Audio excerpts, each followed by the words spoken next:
Hello and bonjour, teachers and students. Welcome back to season 2 of Follow the Farmers. We're so excited to have you here. My name is Larissa Peich with Agriculture in the Classroom Manitoba, and I want to welcome you here with us today. This is our first Follow the Farmers live stream event for this school year. Currently, we have over 2,000 students from across Manitoba, from Winnipeg, Brandon, Neepawa, Dauphin, Port Hope Prairie, Gypsumville, and Snow Lake, to name a few. We're excited to watch those numbers grow even more, so please spread the word. Teachers and students, please take a moment to say hi in the chat and tell us where you are joining from. We would love to see where you're all streaming in from today. These farm tour videos would not be possible without our video sponsor, Penner Farm Services. Thank you for partnering with us to help educate more students across Manitoba about agriculture. A big thank you as well to Manitoba Canola Growers Association for their time towards today's Follow the Farmers offering. And also to our farmer, Will. Thank you for welcoming us onto your farm, and we're so excited to dive in with you very shortly. Today we are streaming on both our Agriculture in the Classroom Manitoba YouTube channel and Facebook page. As a reminder, teachers, if you would like to submit questions for Will during the Q&A portion of the event, make sure you're logged into your YouTube account because you have to do that in order to access the comments section. Today, you will meet Will Bergmann, third-generation farmer and owner of Bergmann Bros farm located just outside of Winnipeg. Will is going to teach you all about a very important crop that we grow here in Manitoba and one that he grows on his farm, canola. After the farm tour, we'll have a question and answer period where you can pepper Will with all of your questions, students. He's ready for you. Now I'd like to introduce you to our canola farmer, Will. Hey, Will. Hey, Larissa. How are you doing today? Good. How are you? Oh, I'm doing fantastic. I'm here in the Combine, and I am really excited to be here with Ag in the Class and this live stream to show you a little bit about what's going on the farm today. Awesome. Students, you're getting real live action imagery here. Will's out on the farm harvesting today, trying to get that canola field done. So this is super exciting. It's going to be great. Awesome. So like I said, teachers, please put any questions as you're watching the video into the comment section, and we will get to those later on in the event. But without further ado, we're very excited to bring you to Will's farm, and let's go to it.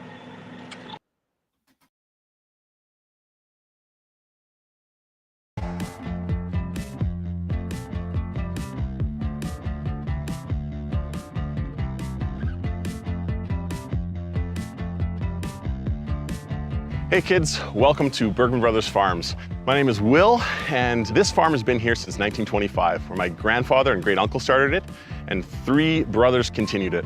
Now I'm here with my wife Jen, my 3 little kids, Brooklyn, Cole, and Emmett, and we are just south of Winnipeg. We grow wheat, oats, canola, soybeans, corn, and pigs. And today we're gonna talk about canola. A beautiful sea of yellow. Those flowers turn into little pods, and those pods create seed, like this. Canola seeds. Beautiful canola seeds. There are 3 main reasons why we grow canola here in Manitoba and on our farm. The first is crop rotation. Every plant everywhere takes certain nutrients out of the ground, and every plant puts different nutrients back into the ground. So it's important that we maintain a rotation of these different nutrients coming out and going back in so that we can maintain a healthy soil for generations to come. The second thing is our environment. Canola really loves a cool environment. Not super cold, but not hot. And when you see these yellow flowers that are everywhere, what's happening is those flowers are turning into pods. And if it's really hot while those flowers are blooming, the pods won't form. And if the pods don't form, we don't get the seed to harvest later on. The third is economics. The seeds that we harvest at the end of the year, we sell them and get money from them. There are 4 machines that we really need to plant and harvest canola. The first is the seeder. Second is a sprayer so we can make sure that we protect those crops. The third is the combine, which is harvesting, and then the truck that's going to take them to the farm and store them in bins until we've sold them. All right, we need to talk seeds, and everything starts from the seed, or maybe the soil, but we're gonna start with seeds. So we choose our seeds based on what we need to see in our field. And a lot of those times it revolves around having the proper genetics. The genetics are how things grow, how that plant reacts to certain situations. Have you heard of GMOs, genetically modified organisms? Pretty sure you have. We're gonna talk about that a little bit. So the plant is like a cell phone. I don't know if you have cell phones or not, or even a tablet. GMOs are like the apps that you put on it. It doesn't change what the plant is, but it changes what the plant can do. And that's pretty cool because we need those plants to do certain things sometimes. We need them to be resistant to bugs and moisture and disease. And those apps that we put on that plant really, really help. So we get our seed from a seed supplier, and it looks like this. It's blue because it's coated with a protection for things like bugs and cold weather and extra moisture. So that blue seed, when it's in the ground, we can see exactly where it is, and we can make sure that all of our seeding equipment is set perfectly to get the right amount of seeds in the ground and the right spots. When we're seeding, the ground's got to be dry, it's got to be warm enough, but not too warm and not too cold and not too early in the year, because we run the risk of having that seed planted, it germinates, which means it starts to grow and starts to poke out of the ground. And then if a late frost comes, it'll kill that plant. Every plant will take different nutrients out of the ground, and canola takes a lot of nitrogen. So when we're planting that seed, we put down some nitrogen with it to help it grow throughout the season. As that plant starts to grow, it's getting bigger and bigger. And there are some things that are trying to get at it, like pests, bugs, and diseases. So it's important that on our farm, we choose the right plants that have the right traits, the things that are trying to fight those pests from within the genetics of that plant. It doesn't always work.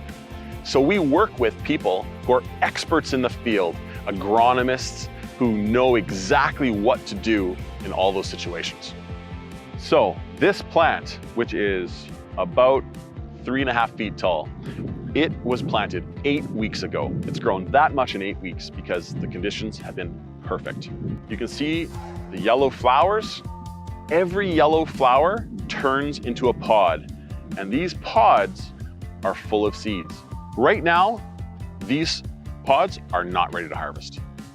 In about 2 more weeks, these pods are going to start drying off, and the pods get really brown and dry. They get so brittle that the pods just pop and all of the seeds come right out. To know when it's time to harvest, we need to check the seeds. So we take those brittle plants and those pods, we shake them out and get a bin full of seed. Then we take this little tool and put 100 seeds into there. We roll it out to make sure that there are no green seeds left. So I've taken that 100 seeds that we have in here and I put a piece of tape on top. Now we're gonna roll it out and see if it's ready to harvest.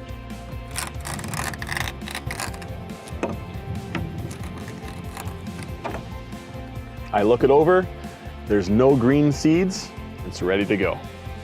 The reason why we grow canola is to produce a safe, nutritious oil to cook with. It was developed first here in Manitoba, which is really, really cool, and we call it Canada's oil. We can do a really cool test to see the oil that's inside the seed. We're gonna do the same test that we did before to check to see how many green seeds there were, but now we're gonna put it on a white piece of paper.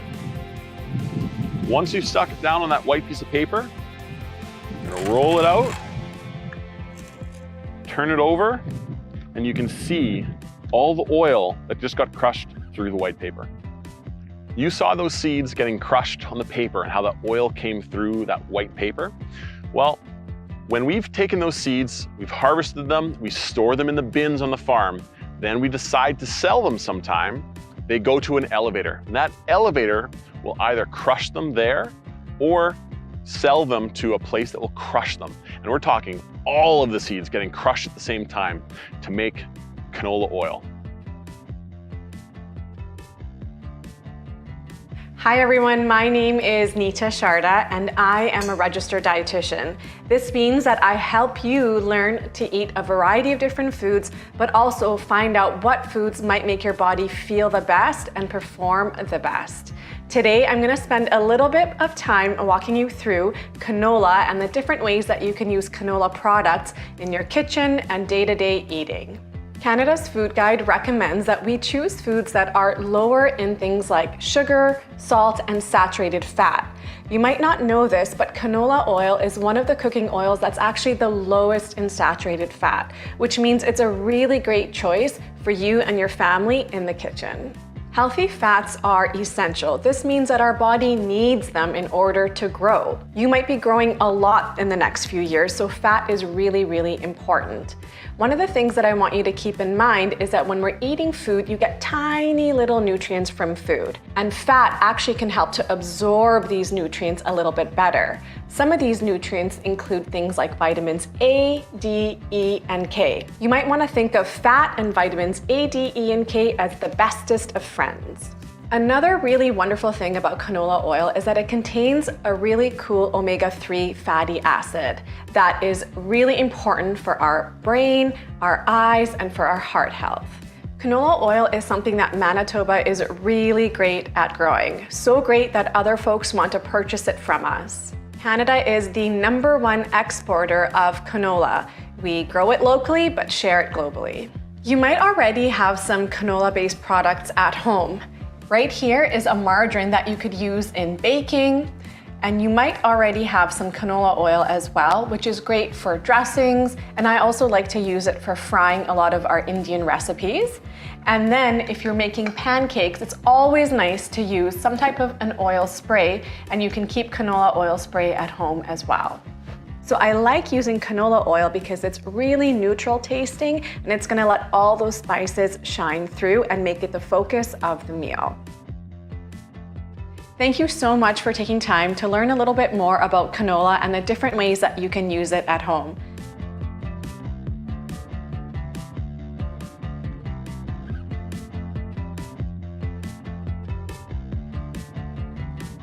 Thank you so much for coming to the farm today, for spending some time with me and wanting to learn about agriculture.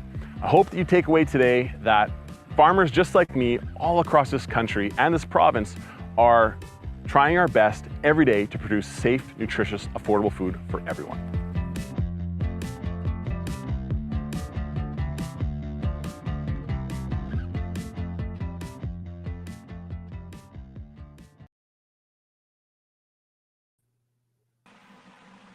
So awesome. Thanks, Will. Oh, that was great. Thank you. Well, kids, we hope you learned a lot about canola, how Will cares for his crop, and how that care provides healthy canola oil for you to use in your cooking every day. Will, why don't you show us, is it hard for you to flip your camera around and show kids a little view of where you are and what you're... Give me 2 seconds right here. All right. So I am in the canola field right now. And these are all those plants that used to have the beautiful yellow flowers on it. They're all dried off now, and I am harvesting. So all of this canola, these plants are going into the combine, and they get kind of broken apart.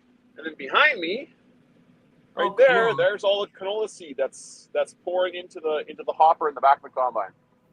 Amazing. Thanks, Will. And you're hoping that you're going to finish today on this field? I am hoping I'm going to finish today. It's like just over there. I've probably got 2 hours left. Very, very cool. Thanks for sharing. That's awesome. No Not every problem. day that you get to see a view like that from a combine. Very neat. That's right, hey? So I'm just going to ask you a question of my own. What kind of tech is in the combine that you would think about? So not all combines are the same, and this combine is about 10 years old. So it has some great tech, but it's not the newest tech, and that's okay. We have what's called yield. I should show you. Should I show you these things? What do you think? If you're okay with doing that, sure. Sure. So this is a yield map. So as I'm driving along, it is creating, it is telling me how much is coming into the combine, and it's creating a map about it. And that map is kind of like the fundamental data, the building blocks of modern day agriculture, and knowing where to put nutrients and where to put seed, and how to treat your field, how to drain your field, do those kind of things. So that's kind of I think the coolest piece of tech that's on this combine. But the other thing that's really cool is this header. Oh, so this thing that's in front of the combine here, that's pulling all that grain in. Yeah. That's called a header, and the header attaches to the combine right there. And there are different headers for different crops. This one is going pretty low to the ground, but it's not actually touching the ground. And so that's probably my favorite piece of tech on the combine, is these little sensors that are underneath there that drag along the ground and adapt to the height of the ground. So if you go through a ditch or up a hill, it automatically goes up and down, and I don't have to worry about moving it up or down and getting dirt into the combine. Very neat. Wow. Very cool. I've never seen this before, kids. I'm sure many of you haven't either. This is really neat to see. Thanks, Will. No problem. Very cool. Awesome. All right. Well, I guess we should dive into some keto questions here. Sure. We have a few questions that came in before the event from some students. And the first one comes from Eli. He's a homeschool student. And Eli is wondering, is canola your favorite crop to grow? Every crop is so exciting for me because they all do different things. Like, wheat turns into flour, which turns into, pasta and breads, which I love, and like donuts. And canola turns into oil, and we cook with those. We make cookies, and we make muffins. Use it for popcorn. We pop popcorn. We put it on our popcorn, and we like deep fry donuts. Like, it's kind of the best of both worlds. I don't know if you can tell already. I think 5 minutes of talking, but I'm kind of a food guy. I like food. Thanksgiving just happened. Lots of us had really great meals, and I'm sure some canola oil was used in many of those meals. So I really, really love it. Oh, and I really love the yellow flowers. It's like, I think it's one of the most beautiful things in our province is when it's flowering season for canola, and you drive or you fly and you see all those yellow flowers. So it is definitely one of my favorites. Awesome. Do you mind, Will, if I ask you a question from myself? One more? Go for it. And we'll get to more. I'm just curious, because you're talking about the tech in your combine there, do you have to steer the combine yourself or your tractor yourself? No, how does that work? I don't. So I will show you. All right. We'll flip this around again. So right now, I am not even steering at all. And I am going straight up the field, and I am following a line right there. Oh, cool. So the GPS that is on this combine, if you see John Deere combines, the green ones, or any John Deere tractor, they have yellow bubbles. A lot of the Case ones, the red machines, have white bubbles. And they're these little bubbles that are, I don't know if you can see it. It's on the front of the combine. Yeah, right up there, that yellow thing. Very so cool. that is looking at or taking signals from satellites. And right now there, it shows me my signal right here is good, and I am following that line. So the only thing that I have to do is turn around at the end of the field. Wow. Amazing. Yeah, it's pretty cool. So not quite like a PS4 gaming system, just a jacked up version of that. These combines. Not quite. Not quite. Very cool. Thanks, Will. I was just curious about that because I was watching you your combine. Very cool.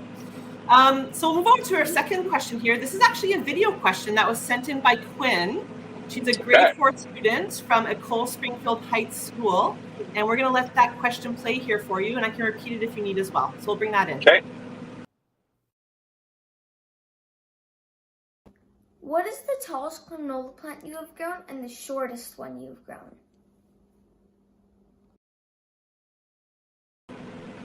So I don't know if you heard that. That was a great question. I love it. I love it. The tallest one. Okay, so every year the weather conditions are a little bit different, and sometimes the plants react differently to that weather.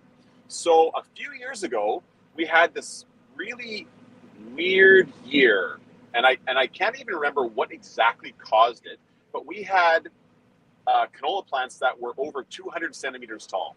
They were so tall, and I thought it was going to be the best canola crop I've ever had. Unfortunately, it wasn't. The plants grew too much and didn't put enough of their energy into creating those flowers and those pods, and there really wasn't a lot of canola in it. So that was the tallest one. The shortest one, there are some shortest ones on this field right now that are probably they're probably like 15 centimeters tall. Okay, so yeah. Yep, there's a few. They're not very good, but that's okay. There's always next year. Very neat. Very cool. Thanks, Will. Good No question, problem. Quinn. All right, and our last question that came in early is from Malcolm, another grade 4 student from Laura Secord School.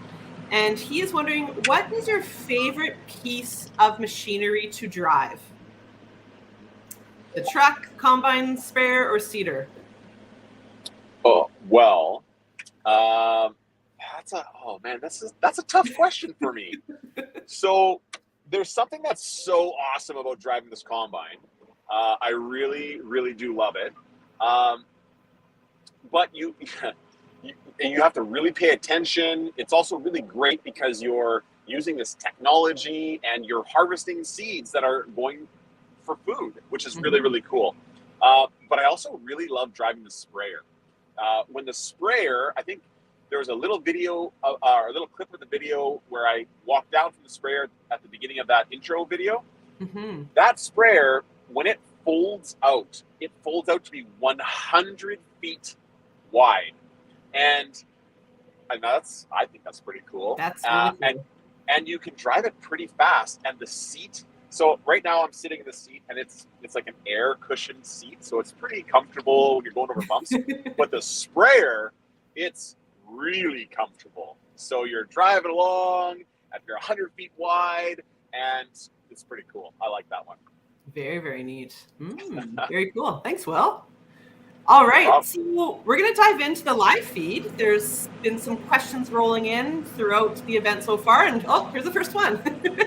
All right, Dan Cowell is wondering, if your canola gets a disease, is there a treatment you can use to help the plants stay healthy? As far as I know, once they get a disease, there isn't something for them. So what we would try to do is give them the best opportunity beforehand.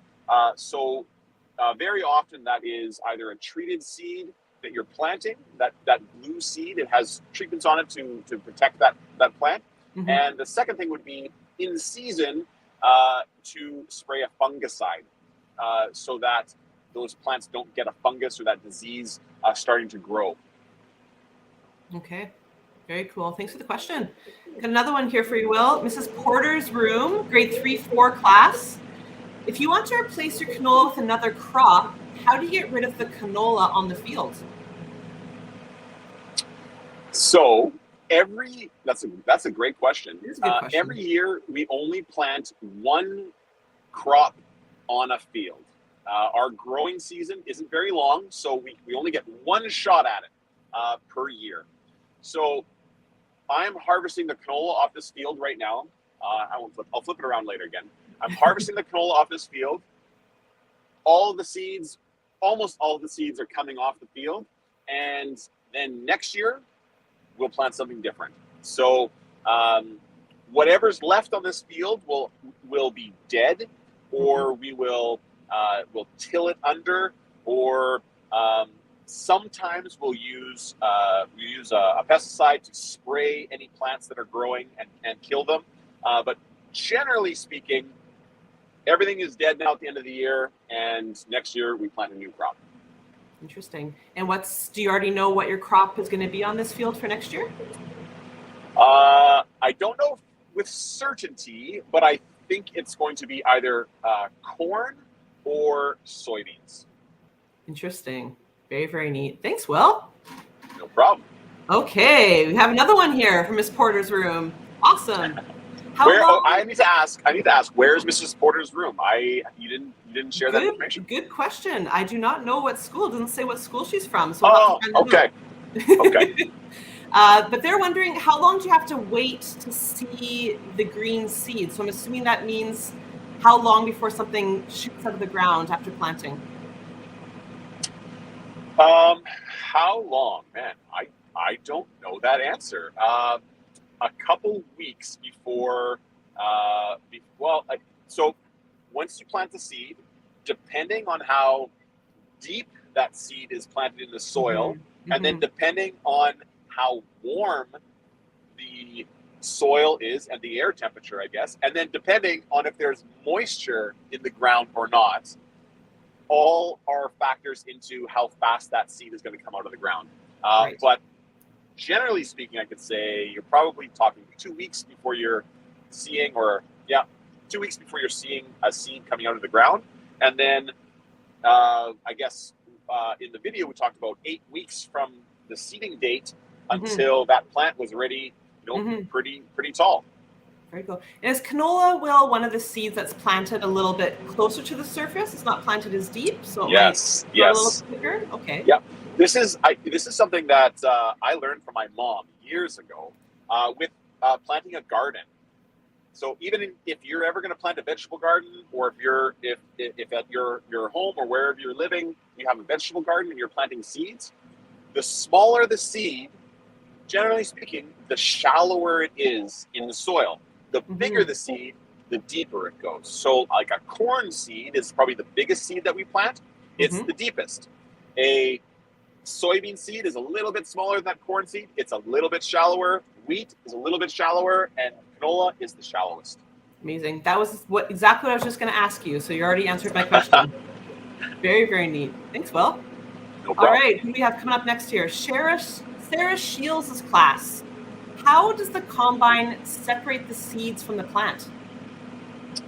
Oh, this is so cool how the combine does this. There is so much technology and engineering that goes into this combine.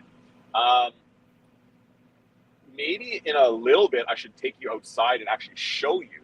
But what happens is once all of this canola all of the grain comes into the combine, there's this combine is called a rotor or rotary combine. And what you got to imagine is that kind of underneath my seat coming up to the back of the combine is a big barrel. And that barrel, if you look at your fists, you make a fist and you look at your knuckles like that, they're all kind of knobby and not straight. The barrel has these big knuckles on it. And as the grain comes in, it goes under the barrel, and the barrel is spinning super fast. And it's pounding that grain. And it breaks apart the big stuff and the little stuff. And the little stuff falls through these grates. And the big stuff keeps moving to the back and gets thrown out the back. And once that little stuff is inside the combine and separated from the big stuff, there's some shakers and there's some fans that are trying to separate the seed from the chaff, the straw, the leftover stuff. That's a really good way of explaining it, actually. That's very helpful. Good question to Sarah's class there. Good job. All right. I'm gonna pause 1 second here because I want to show you this. That'd be awesome. Kind of, I'm sorry. That's okay. I'm going to the camera and I'm going to my back camera. Oh, I think I turned my camera off. Whoops. Yep, we're seeing a black screen. Yep. Oh, I'm sorry. Yeah. Okay. So this is all coming in, all of this like big stuff, but we're only getting those little seeds. Right. Oh, and this is all filling up here, right? It was way less before. Yeah. Those little seeds are rolling in. But in the back, if you can look in my mirror, I don't know if you can see that or not. Yeah, we can see your mirror. It's throwing all kinds of stuff out the back. And that's all the stuff that we don't want. And the stuff that we don't want is all spread out over this field everywhere. And so it's spread out pretty evenly so that later on we can come and till that back into the soil and it decomposes and adds nutrient for the next year. So not only are we, separating the seeds from the chaff, from the straw, all the stuff we don't want, but that stuff that we don't want, we actually do want to go back into the soil later on. Awesome. Thanks, Will. No problem. I'll let you, I'll ask you this question as you get your camera back. Oh, there you go. Awesome. That's quick. All right. So Sandra Smith's class, this is from Lincoln in her class. He's a grade 3 student. And he is wondering, how long does it take to use the combine on one row of the field? You time yourself. Good question. I know. I will time myself, or maybe I'll get you to set a timer here right away. I should. But basically, since we started this video, I've gone up and down the field.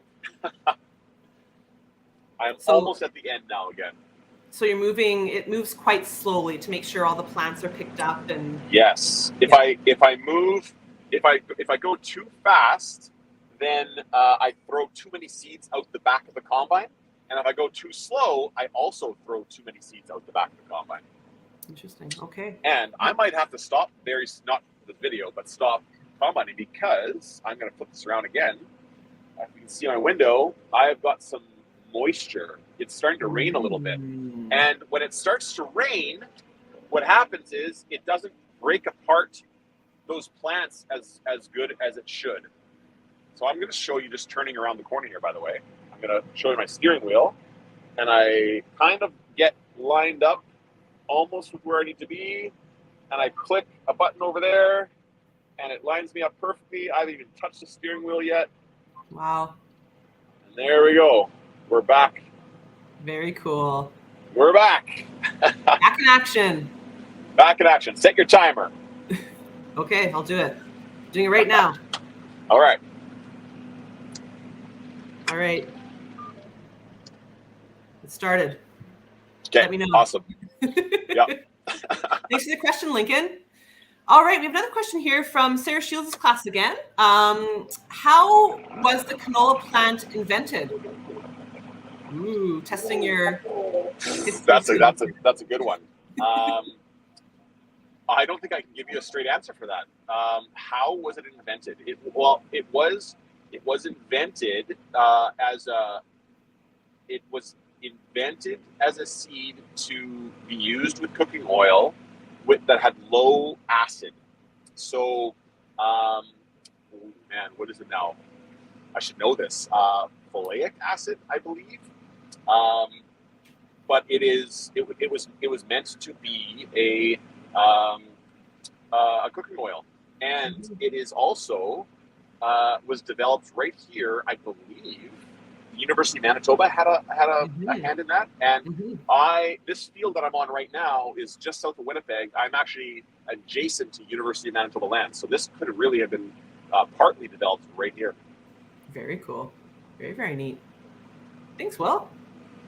Oh, Bauer, grade 3 student, is wondering how much water do you use to water each field? Good question. That is a great question. One that I actually get asked quite often. And here in the Red River, so I know this is all of Manitoba, there's lots of Manitoba represented on this call. Mm-hmm. There's lots of different landscapes in Manitoba and across this country especially. Right here where we are south of Winnipeg, we're in the Red River Valley, and our land is incredibly flat, and our soil is really heavy. And when I say that the soil is heavy, it means it has clay in it, and it holds moisture really well. And one of our biggest problems is how to get rid of the water. And we don't water any of our fields. The sky, the rain waters our fields, and that is almost always good enough. In the last couple of years, we kind of had a bit of a drought, and then there wasn't enough water. But historically, there has been more than enough water on these fields. Okay, well, that's nice for you. I know some farmers have to water their fields a lot more often. It really depends on where you're located and what the conditions are there, right? So. Yep, and I mean, I can also add that it also it's expensive to water fields and to have the machines, the pipes, the wells set up to water your crops. So depending on what the value of your crop is, it might be worth it or it might not be. So for something specifically like potatoes, which we grow a lot of potatoes in Manitoba, that's what we call a high value crop. It's worth a lot of money, and it needs a lot of water.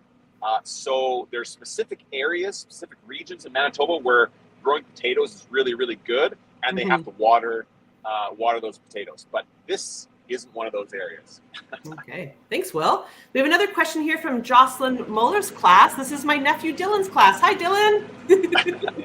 And she is wondering, is the way you test your canola, I'm assuming with the canola crush kit, a new way of testing? She said she remembers her dad weighing out his grain in a special device.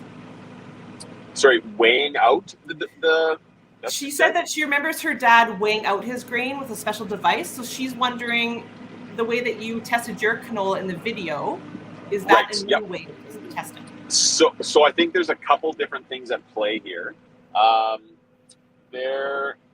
Sorry, I'm just distracted here for a second because I think it is raining too much and I might have to stop. So we're just going to shut down for a little bit here and have this conversation. Okay. So I think there's a couple different tests that we have to do, and yes, we do still weigh out our grain when we're testing it, and that's specifically for moisture testing. So the test you saw in the video about checking for green seeds, that's to make sure that the crop is actually ripe and ready to harvest.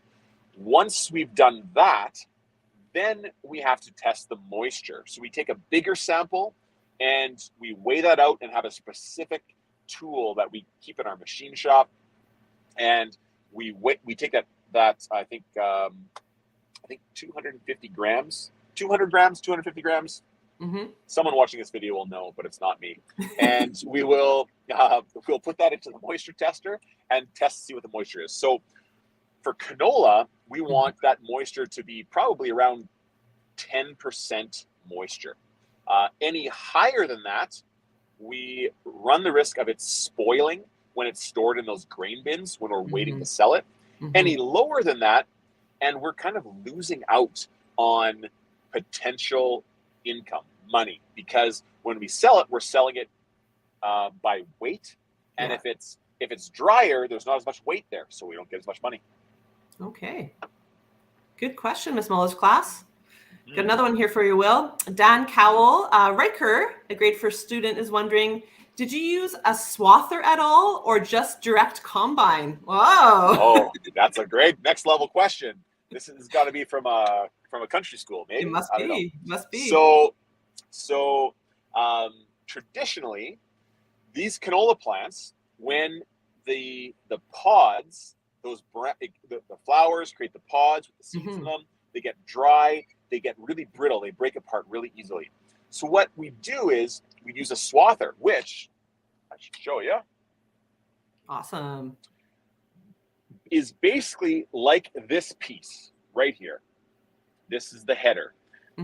But the machine that's behind it is nothing. It's like a bicycle almost. It has the canola will come to the middle, go through the hole, and then just lay on the ground.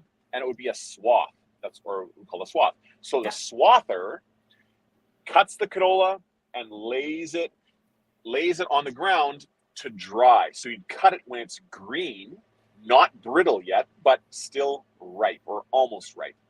And then it dries in that swath. And then with the combine, we just pick up that swath. And we would do that because if you would do something like we're doing right now, when it's dry and brittle, all the seeds would shatter in the field before they even get into the combine. Right. This is getting pretty technical, I'm sorry.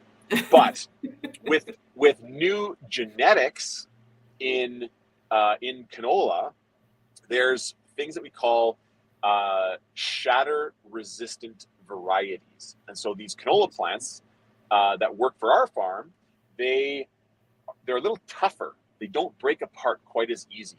And that allows us to just come do one pass with the combine, cutting it all, collecting it all, and not having to have another machine and do another pass on the field. It takes a lot of time, it takes fuel. So we are not using a swather anymore. But interesting. So it all goes back to the genetics of the seed that you plant Yes. and what it's able to do for you on the field. Very cool. Good question, Riker. That's a great question. Okay, Logan, grade 3 student, is wondering, how much do you sell your canola for? The most. That's a tough question. What's really funny is that I'm talking to you on my phone, and there's been a couple I forgot to turn my notifications off, and a couple notifications have come down. And one of the notifications was an elevator, which is where we sell our grain to. They just sent me their price for today. And every day the price changes. And as a farmer, you have to just decide what is best for your farm, when you want to sell it. Right now, the price of canola is around $20 a bushel. And a bushel is 50, right? Yes, 50 pounds of canola. So for 50 pounds, you get $20 right now. Okay. Interesting. So depending on the day, you might get a different price based. I did not know that. Interesting. Okay. Yes. Very cool. So a little bit more on that. Right now, almost for the most part, if you sell it at today's price, it's the lowest. But they'll send you all the elevators wherever you sell them to. They have the opportunity to sell your grain in the upcoming months, and they'll usually give you a price for November, December, January, February, March, and the longer you wait, the more money you'll get. But the longer you wait with your grain in that bin, the more risk you have that maybe it'll spoil. Right. So it's risky. Yeah, exactly. you have to know your stuff. Wow, very neat. Or take a chance. Yes, definitely. Thanks, Will. All right, we have another question here from Hen Daniel, and it is: do you ever get hurt while farming? I have. That's a tough question. Personally, I haven't had any serious injuries, and our farm actually hasn't had any serious injuries. We're very, very fortunate. But farming can be a very dangerous occupation. And I think still it has one of the highest rates of injury in workplaces. So yes, there are some risks, and there's many opportunities to have an injury, but we have not. Okay. Well, it's all about, same thing as I tell my kids, you got to be smart about what you do and how you do it, and make sure that you're doing it in a safe way, right? So yes, it's very important to be safe. We don't cut any corners when it comes to safety, and we take it seriously. It's important. Yeah, definitely, for sure. Thanks, Hen. Sandra Smith's class, Alexis and Connor, 2 grade 3 students. They're wondering, how long have you been a farmer, and do you like farming? I have been so our farm has been here since 1925. And amazing. It's almost 100 years. You're coming up on your 100 years. Almost 100 years. It's going to be a party for sure. It's great. I'm very thankful for that. I'm thankful that my grandfather and great uncle started it, that my dad and my 2 uncles continued it and grew it, and now I'm here. So I grew up on the farm, and I did lots of little farm tasks as I was your guys' age. And then when I was probably about 18 or 20 years old, I started taking it a little bit more seriously. I still went to university for education, actually, but I did not. I didn't become a teacher. I became a farmer. So I have been a partner on this farm now for 11 years. Wow. So neat. All the generations and that you do it with your family, and that's awesome. Thanks for the question, Alexis and Connor. Great question. All right, we have one from, and we know the school, Robertson School in Winnipeg. Ella is wondering, how many seeds grow in each pod? I don't know that. I'm guessing it would vary. Should I go grab one and like count it out? It won't take very long. Do you want to hold, like 2 seconds? I'll be right back. Ella, you're getting the royal treatment here. You can probably still hear me. I'm still inside. I can still hear you. Yes, we can. There we go. Okay. I'm getting it. I'm coming back. Awesome. Love it. Thanks, Will. Okay, I'm back. All right, so there we go. I'm gonna crack that open, and we're gonna give it a quick count. I hope. I can't really see that very well. I'm putting you to work here. Yeah, that's okay. I'm not doing anything else anyway. All right. Oh, I dropped a couple, but 1, 2, 3, 4, 5, 6, 7, 8, 9, 10, 11, 12, 13, 14, 15, 16, 17, 18. I think there were like 20. Wow. And do you find that's kind of a decent ballpark per pod, or is it really vary on the size? Oh, I was the one who didn't know how many there were in the first place, so I don't know if it looked like a decent pod. Oh, can we focus on that? Yeah, they're focusing. There we go. Very Those cool. are the little seeds. Very cool. Do your kids ever ride along with you? I noticed there's a little seat beside you there. Yes, there's a seat right here. My kids often ride. After school, they'll come. For supper, they'll come. On the weekends, very often. Very cool. That's awesome. Thanks, Will. All right, Hudson, we have time for a few more questions here. We're getting close to the end, but not quite there. Hudson, a grade 4 student, is wondering, how long does canola take to grow? So I guess that would be from planting, all the way to now when you're harvesting. Right. I think we were out with you beginning of June for planting, right? It was a bit of a late year this year. It was a bit of a late year, but it was 8 weeks to the middle of June.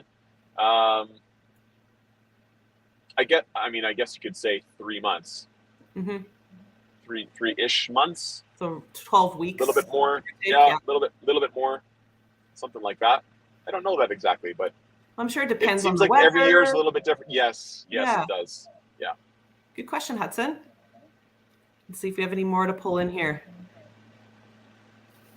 The crew on the back end. Oh, there we go. They're wondering, Hen Daniel is wondering, what happens when the combine is full? Oh, I should show you that right now. So the combine's not full, but I am not harvesting because it's too wet.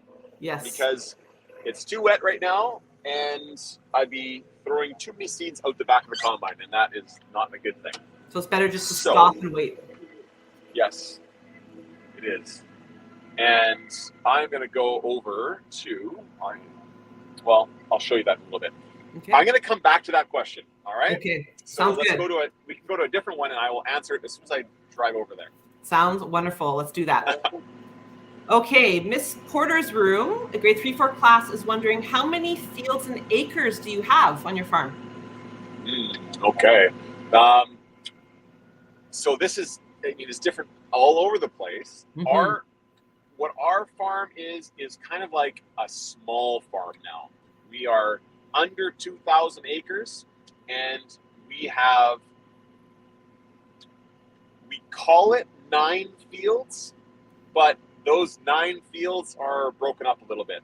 Right. Like the one I'm currently on is 150 acres, as we call it field 3, but it's actually 2 fields of 75 acres. Okay. Very cool. Good question. I love all these questions. Kai, PhD student, is wondering, what is the hardest job to do when farming canola? The hardest job to do? Oh, it's setting the combine. So for every crop, the same machine, the same combine is harvesting, but harvesting those really, really small seeds. I mean, you saw them in my hand. They're so tiny that making sure that the sieves and the air blowing through and all those things are set perfectly so that you don't lose too many out the back of the combine is for sure the hardest thing. And if you're setting, I mean, we talked about the price of the canola is $20 a bushel. It doesn't take very long before you're throwing out a lot of money on the back of your combine. Well, we'll pray that the rain stops so you can get back out there and finish your field. Oh, we lost Will. Did I lose you? Oh, there he is. You're back. Oh, there we go. Okay. Okay, so what's happening right now is I am going to dump into that. That's called the grain cart. And the grain cart has a scale on it, and it weighs all the crop that we have. Very cool. The grain cart is on the field so that the combine never has to stop. We want the combine to be always working and to be the most efficient possible. I'm very sorry that I couldn't actually show you this because that would have been amazing. But while I'm harvesting and I get full, there's a beeper that goes, and that beeper says, hey, you're full, it's time to unload. So what I do then is I press this little button right here, and then you'll see it come out my mirror right there, and right away, the auger comes out. Oh, awesome. All right. And the auger, as soon as the auger's out, that tells the person who's driving the grain cart that it's time to unload.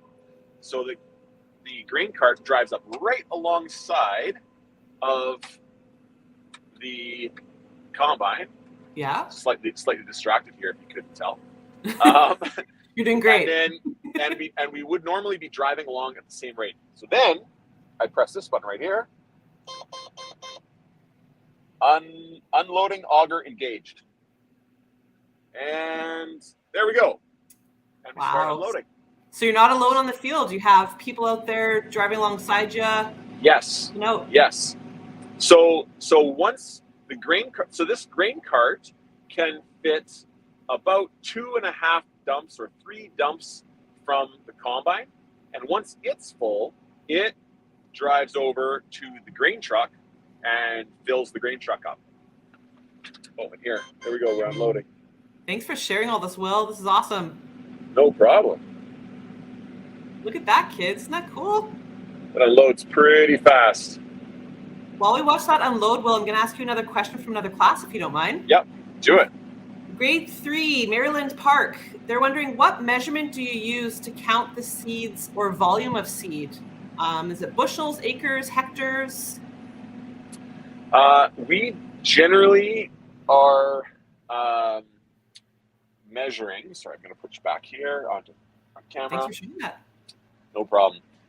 We generally talk about bushels, which is weight, and then we measure how much we collected, or we kind of judge year to year how well a field did or how well the farm did on bushels per acre. Okay, very cool. I'm going to say let's pull in one more question because we're nearing the end of our hour here. And let's pull in one more question, and then we'll move on to closing and sharing a few more things with teachers and students here.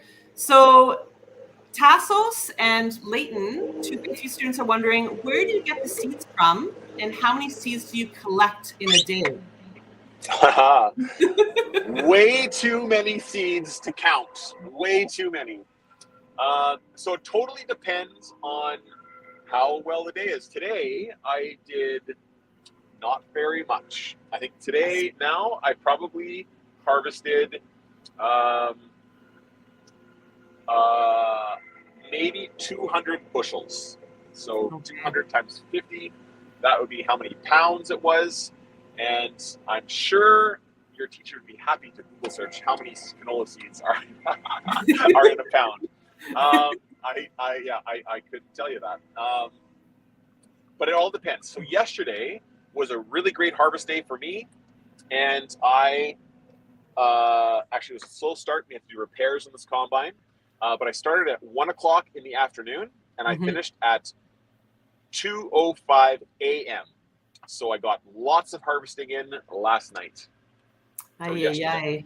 And then you were loading up pigs at 5 a.m. You mentioned. And then I you didn't was get much loading sleep. pigs. There wasn't a lot of sleep happening today, but that's okay. Yeah. I'm happy. I'm good. I got a coffee right here. You're all set. You're all set. Totally. Well, thank you so much, Will, for answering all those questions. Great questions coming in from all of the classrooms. Thanks, students. That's awesome. They were really great. Yep. Yeah, super, super good. I learned a lot too. So thank you, guys. I hope everyone enjoyed this event and learning from Will. Will, you're such a natural at sharing your passion for what you do. And we're so thankful that you came alongside us to offer this and teach kids. So thank you very, very much. You're making it really easy. Oh, thank you.